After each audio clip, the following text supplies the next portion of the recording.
Rosbifs Rugby team guide to Perpignan, USAP, yes. And if you've watched the other videos, and if you haven't, please do, and give this channel a subscribe while you're at it. But if you have watched the other videos, you will notice that I am wearing a different hat for this one.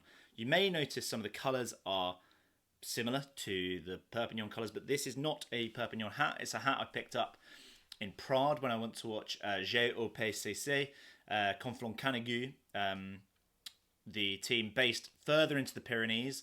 And the Canigou is like Conflent is like the area near Perpignan. Canigou is like the sacred mountain of the Catalan culture. So that's why I thought I'd wear this one. I'm also wearing a t-shirt from Barcelona. So I've gone Catalan for this video because Perpignan is big for that Catalan culture, and it's big for those red and yellow Catalan colours. And there is a quite cool story behind that, but that's for another time.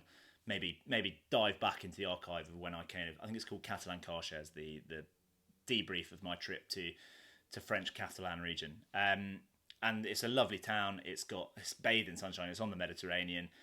It's got, you've got palm trees and all that. It was quite a small town. I think it was a lot smaller than I perhaps thought. But to be a Perpignan fan is a pretty easy sell. They've got fantastic fans. The atmosphere at Stade Mijaral is probably renowned as the most febrile in terms of the top 14. Perhaps there might be other fans that kind of annoy, like noisier or bring more fanfare or more pride. But like, it's known that USAP fans get a little bit feisty. And kind of quite perhaps cross the line a little bit as well. But they've got great kit. The red and yellow is amazing, whether it's in the socks with the light blue kit or the away kit. The red and yellow this year is gorgeous, and it's Adidas. And there's some great food in Perpignan. And also, I personally love a Coke Catalan red. And there's a few great wine bars in the town where you can try those out and get some good local natural wine as well. But Perpignan, the team, USAP, as they are quite often known, USA Perpignan, but known in France as USAP. Where are they at? Well, they've been in the Access match 2 out of the last 3 years. They've won it in both those times. They won the Access match with a scrum last year. It was pretty tight. Grenoble pushed them pretty close. They themselves could have escaped relegation. They were pretty close to Stade Francais as well. But they're generally around the bottom fringes of the top 14 and have been for a while. But this year we feel pretty positive about Perpignan. I think Rich I know we've kind of ended up both putting them in 10th, but Rich kind of said on the podcast this week that he feels positive about Perpignan for the first time, really. Like, some of the signings that they've made are really, really cool, and they've retained a lot of the kind of good talent, I guess. And they've not really lost like guys that were kind of critical to that team. I kind of really had to struggle to pick out the key departures. Ali Crossdale has left. That's kind of a shame. Like, a really talented Englishman. We like to see talented young Englishmen do well in France. He had struggled with injuries throughout his career and had a bit of a rubbish time last season as well. But they do have an Englishman there that is doing really, really well in Kieran Brooks, who was on our podcast last season and had a fantastic season last year. He made our team of the season. The Catalan Cows, he became known. Just his scrummaging was just so good last year. And like, there were times when him and Georgie Berrier and Bruce DeVere, like the Luso props, like there was times that the scrum alone was keeping them in games. They kind of have this weird thing where they like to throw it around, but actually they'd scored very, very few points last year. They weren't very clinical, despite the fact they like to play with all this Fijian flair, with a lot of Fijian presence in that back line. But actually, it was they were just reliant on the pack, winning them penalties around the park, and guys like Valentin Delpy and Tommaso Allen just kicking it from anywhere. Valentin Delpy, who's now gone on loan he was on loan back end of last season, now gone on loan to Colombia and Pro D2. He was actually statistically the best kicker in top 14 last year. And we know Tommy Allen now is just such a dependable goal kicker.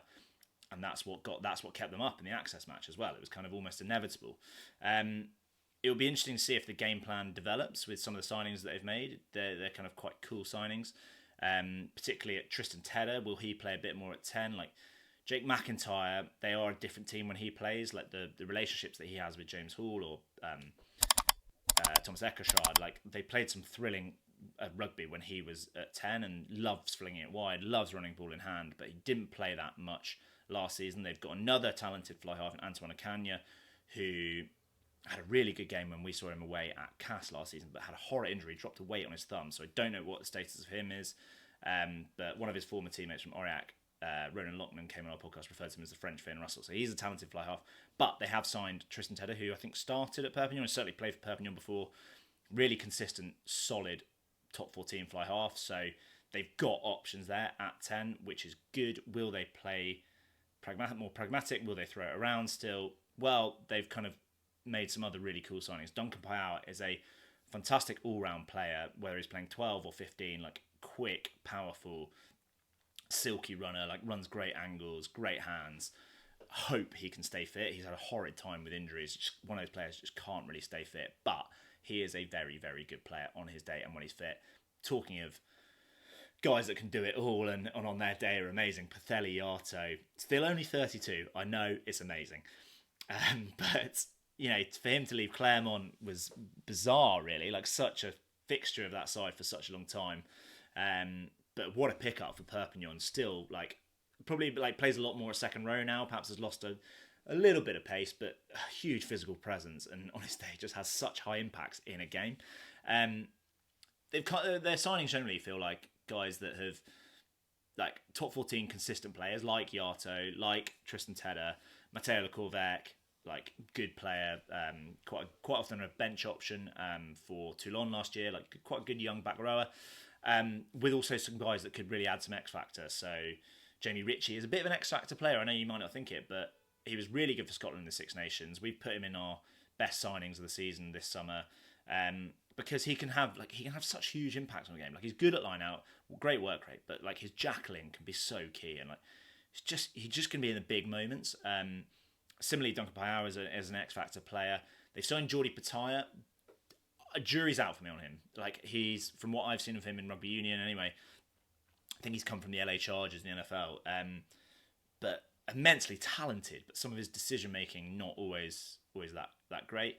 But generally, we think they've had a really good summer in terms of the ins and outs. And I saw somewhere on Instagram just today that someone was saying that they reckon Perpignan had the best summer of everyone in terms of the signings. That will build on a squad that has plenty of talent in it. Like Tavita Veradamu, really good for G winger, like 36 now, but powerful, great finisher, scores a load of tries. Tommy Allen I've spoken about. Joaquin Oviedo will miss the start of the season. Because he is away playing for Argentina in the Rugby Championship. But when I went to Perpignan, they were like adamant that he was their best player. Like, such a key player for them. Great work rate, really good ball carrier. And then they've got the physicality of guys like Jaco Van Tonder, who played for France over the summer. Geronimo De La Fuente, who I don't think is with Argentina at the moment. So another physical centre, good defender. They didn't concede that many points last year, I don't think, Perpignan. They also didn't score many. They've got some really good young players. So we've called out all three front rowers, actually.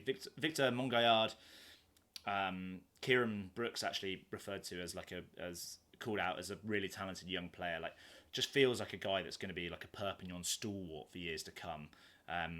Quite a lightweight hooker, but a bit of a leader. Got a bit about him. Got some X factor. And then Lorenzo Boya Gallardo, young loosehead prop, big guy, dynamic around the park.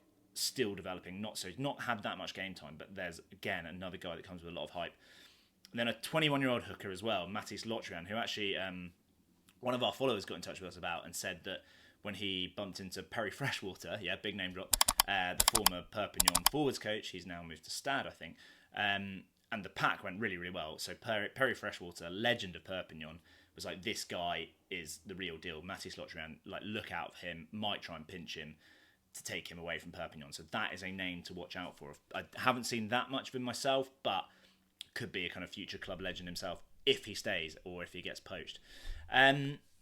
So generally, where do we think they're at? Well, we still ultimately think they're kind of not going to improve that much. I think because they're starting from a relatively low base. I think the kind of starting 15 they can put out is fantastic. I haven't even mentioned Pasolo Tuolangi, still only 21.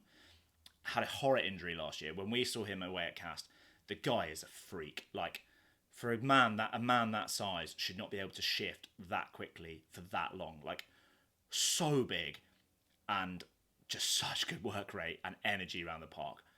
Brilliant player. Like, he was their key player a couple of years ago, even as a 19-year-old. You know, that's why he got called up to France at such a young age. Hopefully he will be fit. Can't understand why he wasn't in the squad over the summer. Should be back in the France squad, in our opinion. So they've got a good base of players. They need to keep a lot of them fit. A lot of those guys miss game times. Guys like McIntyre, Van Tonda, Tuolangi, they miss game times. Someone like Paiawa, they need to keep fit. If they can, they've got a good starting 15. They've got a good match day 23. Have they got the depth over the course of the season? That will be interesting. They will want to at least be unbeaten at the Amy Giral, which is something that they aimed for last year and didn't really do that well with. They have got a proud home record. They've got proud fans. It is a brilliant place to go. Interesting. Up in the air. Again, yet another one. They're like, throw a hat over the kind of chasing pack, the peloton of the top 14. They could finish anywhere between 5th and 13th. Like, let us know what you think. Get in the comments. Let's have a discussion about it. Thank you very much for watching. Hope you found that interesting. And enjoy the top 14 and enjoy Perpignan season because it's going to be fun.